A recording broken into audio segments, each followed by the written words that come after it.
Welcome, everyone. It's so good to be with you for our ninth talk together. Have you ever felt kind of stuck, defined by a diagnosis, maybe, or a struggle that just won't let go? Well, what if I told you that our pain wasn't a sign that we're broken, but actually a map of where we've been?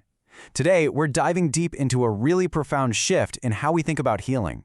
It's called the Unity Method, and believe me, it offers a whole new way to see ourselves and our amazing capacity to change. Right here. This is the heart of it all. The entire method starts with this one, single, really radical idea. It's a direct challenge to a story that, let's be honest, many of us have been told our whole lives, that story of being broken. Instead of seeing our pain, our patterns, or our struggles as proof that something's wrong with us, the Unity Method says, no, something different is going on. They're just echoes of our lived experience. So, how do we get our heads around this? Well, here's our roadmap. We're going to start by looking at a huge problem, the crisis of labeling. Then we'll get into the radical new premise that's at the core of this whole thing. From there, we'll break down the nuts and bolts, the 5 pillars, and then see how it works with a real-life story. And finally, we'll look at the incredible new story for healing it offers every single one of us. All right, let's jump in. Now, modern psychology, it's done some incredible things, right? Diagnostic manuals have given us a common language, they've helped research, for sure. But, and this is a big but, there's been an unintended side effect, a kind of shadow, a crisis where the labels that were meant to describe our suffering have started to define our very identity. And look, the scale of this is it's staggering. The World Health Organization says depression is the #1 cause of disability on the entire planet. So you can see why we reach for these labels to make sense of all this suffering. It's understandable. But what happens when those helpful labels start to feel more like cages? And this is how it happens. It's a subtle little trap in our language. We start out by saying, I have symptoms of depression, right? That's just an observation about a state we're in. But over time, with reinforcement from doctors, from culture, that language morphs. It becomes, I am depressed. And just like that, poof, the experience has become an identity. The problem isn't something we have anymore, it's who we are. I can't even tell you how many times I've heard some version of this from clients. This deep sense of hopelessness. It's the unintentional fallout of a system that looks for the pathology first. When your diagnosis is talked about like it's a fixed, lifelong thing, it's so easy to start believing that real change just isn't in the cards for you. You're just managing a permanent flaw. Okay, so what's the alternative? This is where the Unity Method comes in and just flips the script. It starts from a completely different place. It reframes our suffering not as a sign of what's wrong with us, but actually as a sign of what's right with us. It's seen as an intelligent, adaptive response to situations that were just too overwhelming. And this shift in questioning, it's everything. The old model asks, what's wrong with you, which just immediately implies you're defective. But the Unity Method asks totally different questions. What happened to you? That's about your experience. How has it shaped you? That honors your adaptation. And this is the game changer. How can we reconnect you to your innate wholeness? It assumes that wholeness is already in there, just waiting to be rediscovered. Now, this isn't about trashing everything that came before. Not at all. It's the next logical step. You can see on this timeline, we've evolved. We went from the unconscious mind to behavior to thoughts, and more recently, to understanding how the body holds on to things. Unity kind of stands on the shoulders of all these giants, integrating all their wisdom under one new, unifying idea. People are not broken.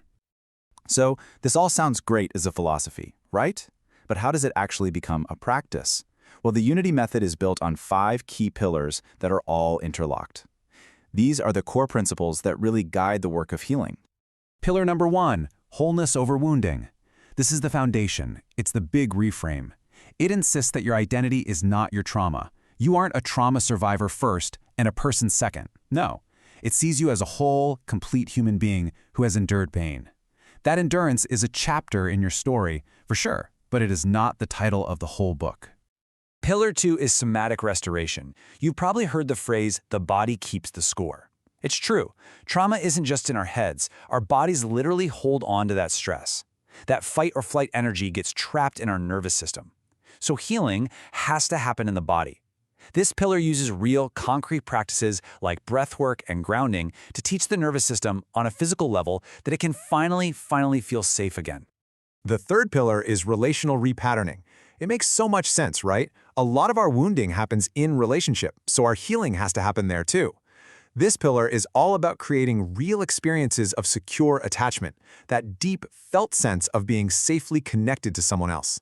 It's a process called co-regulation, where one person's calm nervous system can actually help calm another's. We learn in real time that connection can be safe, not a threat. Okay, pillar 4, neuroplastic empowerment. This part is so cool. It's not just about doing the work, it's about understanding why it works.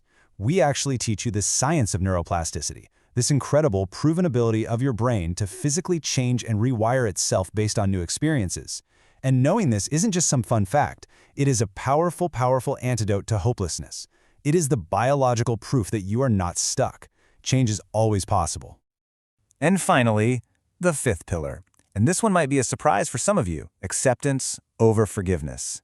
You know, a lot of healing models put this heavy, heavy pressure on forgiveness. Unity doesn't. It says healing is about the radical acceptance of your own story, your pain, and your power. It frees you from the pressure to forgive anyone and anchors your healing back in yourself. So, that's the theory. Those are the pillars. But what does this actually look like in a real person's life? Let's look at a story to see how shifting that lens from pathology to power can literally transform everything. Okay, let's talk about Sarah. Through that traditional pathology lens, Sarah was given a diagnosis of borderline personality disorder. Her chart was filled with words like emotionally unstable and resistant, and she told me she left every therapy session feeling more and more convinced that she was just permanently broken. But the Unity method gave her a new story, a story that let her say what you see here. I am not borderline. I am someone who learned to fight for love with every fiber of my being. See, through the Unity lens, her entire story changed. Her therapist never even used the word borderline. Instead, her emotional intensity was reframed as a brilliant survival strategy that she developed because of a history of abandonment. Her big emotions weren't a liability, they were a source of vitality. And in her own words, Sarah got to rewrite her own story. I can regulate, I can choose, I am whole. Just incredible. And that story, Sarah's story, brings us to the bigger vision here. Because the Unity method is about more than just one person's transformation. It's about changing the whole cultural conversation around mental health. It's about imagining a future where therapy is a place we go not just to manage being broken, but to remember our dignity. So ultimately, the Unity method isn't just another type of therapy. It's really a cultural intervention. It's a call to action for all of us, for therapists, for clients, for friends and family, to consciously reject that old, tired script of brokenness and to bravely step into this new paradigm of inherent wholeness. So I want to leave you with this. Please remember this. Your suffering, your adaptations, your pain, none of it is a sign that you are broken.